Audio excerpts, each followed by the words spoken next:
Earth is warming up at an unprecedented speed. According to NASA, at a speed we haven't seen in 10,000 years. How are organisms, especially plants that don't have the ability to move from place to place, managing this? Organisms have an ability called plasticity. Plasticity allows organisms to adjust their phenotypes or traits depending on the environment without actually changing their genotypes or genetic structure for good. This means that instead of developing a fixed way of growing or behaving through natural selection, an organism can quickly adapt its traits based on the condition it faces, such as changing in temperature, light, or availability of resources. Does this mean that plasticity is the solution to everything? Well, apparently, it's not that simple. Plasticity doesn't always help populations adapt to new environments. It depends on whether the plasticity itself is adaptive or not. For example, a plant might grow larger leaves in a sunny environment. In this case, plasticity is seen as adaptive, because the phenotypic changes that the plant exhibits in response to environmental variations are in the same direction as the traits favored by the natural selection.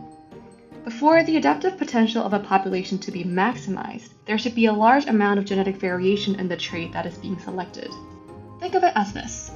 The plant population's adaptive potential in the sunny environment would be maximized if there is a wide variety of leaf sizes within the plant population, and plasticity also acts in a way to further increase the leaf surface area. To make things even more complicated, whether the plant would have a wide variety of leaf size more towards the larger end depends on the environment. As you can see, it's really all these complex interactions between plasticity, genetic diversity, environment, and selection that might or might not help populations to adapt. But is this true in real life? Can we actually see these interactions in nature? And to what extent can plasticity actually help organisms to adapt in these rapidly changing new environments? A paper published in 2023 attempts to address these complex questions.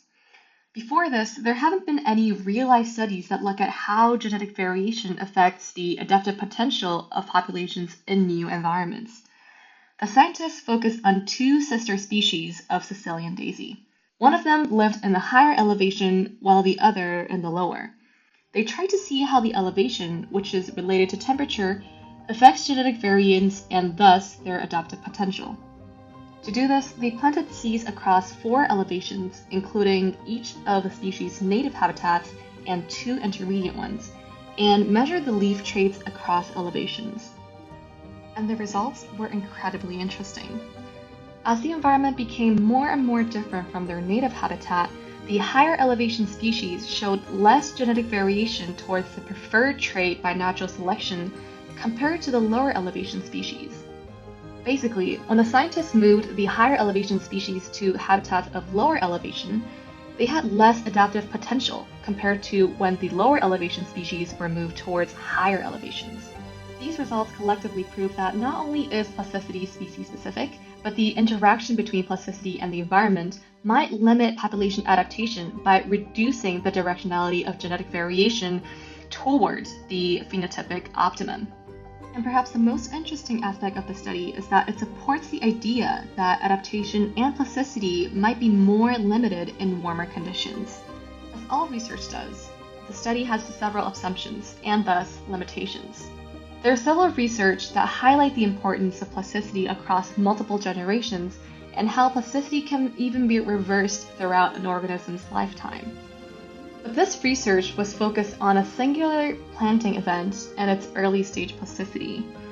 This limits our scope of understanding about plasticity in real life because no population stops reproducing nor stops growing after its early stage of life. Despite the limitations, this research answers some really important questions that might help us understand on how nature might or might not adapt to rapidly changing environments, especially with global warming becoming an increasingly important problem. There are just so many things that we don't know about plasticity, but limitations turn into questions that scientists might use to help us get closer to the truth.